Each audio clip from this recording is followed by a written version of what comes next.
Hey guys, in this video, I'll show you how to merge Pinterest boards. So, I currently have two boards right here. One is luxury and the other one is cars. I'm going to show you how I can merge both of them.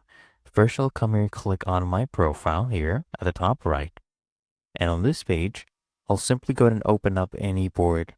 So I'll open up luxury, for example. And then all you need to do, guys, is come here and click on these three dots. Okay, click on this and you'll see the option to merge. Okay, click on that. And now you'll see all the other boards you have available and you can go ahead and merge with. So go ahead and merge with cars. Okay, and then I'll click on done. There you go. Click on done.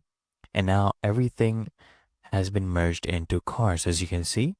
So go open it up. Before, this one had 2 pins, and now it has 6.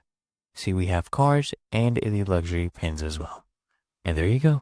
Really that easy and simple.